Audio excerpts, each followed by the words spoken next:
Nah, ini pertanyaan kedua tentang pernikahan. Bagaimana pernikahan yang tidak direstui oleh seorang ibu? Apakah pernikahan itu dilanjutkan atau bagaimana? Dan ketika itu termasuk dan kita itu termasuk anak durhaka atau tidak ketika pernikahan itu dilaksanakan tanpa restu seorang ibu? Baik, pernikahan itu adalah ibadah. Kalau pernikahan itu sudah sesuai dengan syarat-syarat dalam syariat, maka pernikahan itu sebenarnya mesti dilaksanakan. Pernikahan itu dihalalkan, bahkan bisa menjadi wajib ketika kita takut sipah, perzinahan. Jadi seandainya takut seorang akan terjerumus kepada perzinahan kalau dia tidak menikah dengan pasangannya itu, yang tentu sudah sesuai dengan syariat, sama-sama agama Islam, sudah memenuhi persyaratan tujuan pernikahan, maka wajib dia menikah. Nah, adapun jika seandainya dalam posisi ini dia sebenarnya sudah wajib menikah, tidak direstui oleh orang tuanya, tidak ada masalah. Apakah perempuan ini menjadi tidak ada restunya orang tua itu menjadi anak durhaka?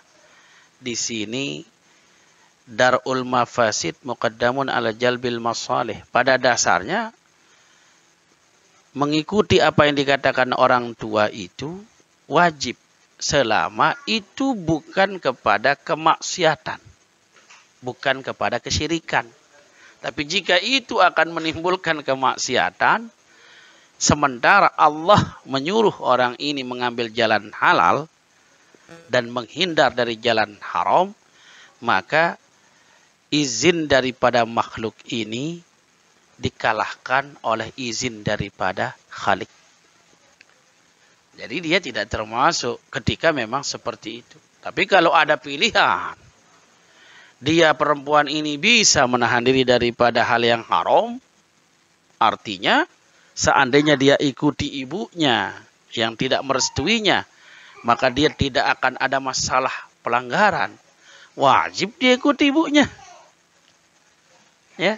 Jadi di sini perlu kita perhatikan mana sebatas mana sesuatu yang memang di dalam hukum kita sebagai ibadah itu, apakah hukumnya menjadi wajib, apakah sunnah, apakah mubah.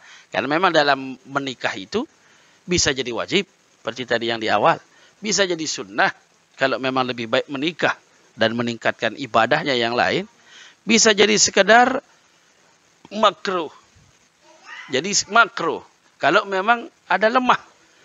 Tujuannya lemah, kemungkinannya nanti dia tidak bisa memberikan nafkah yang cukup. Bukan tidak ada, tapi tidak cukup. Khawatir nanti akan terjadi perpecahan dan lain sebagainya. Jadi makruh. Bahkan bisa menjadi haram karena ingin menyakiti orang.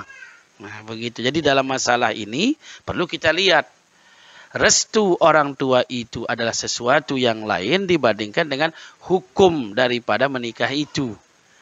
Jadi ketika dia sama-sama wajibnya, lihat sisi mudarat dan manfaatnya. Nah, jika itu akan memudaratkan, artinya jika dia ikuti orang tuanya, mungkin dia tidak akan mengambil jalan halal, mungkin akan jalan haram gitu di luar nikah. Maka tidak perlu kita khawatir untuk dikatakan anak durhaka kalau memang pernikahan itu menjadi sesuatu yang menyelamatkan agamanya. Dan ini bisa menjadi hukum wajib pada anak itu. Yang kedua, ada kalanya orang tua dari bapak yang tidak merestui, tidak mau menikahkan anaknya. Selama itu pernikahan sesuai dengan syariat, bahkan orang tuanya ini yang nanti bisa dikatakan sebagai orang adol. Wali yang adol, pindah kewaliannya kepada hakim. Jadi tidak ada masalah seandainya orang tuanya, bapaknya tidak mau menikahkannya karena tidak merestuinya. Hukum sudah memindahkan perwaliannya kepada hakimnya. Hukum Islam ini akan memindahkannya kepada wali hakim. Dan bapaknya dikatakan adol, enggan melaksanakan kewajibannya sebagai wali. Nah, jadi kalau kita lihat dari sisi ini, bahwa pernikahan itu semata-mata ibadah, dan kalau memang itu sudah pada posisi wajib menikahnya, posisi takut akan terjadi perzinahan, maka lepas daripada restu atau tidak restu, tapi harus menyelamatkan pada kewajiban ini. Begitu.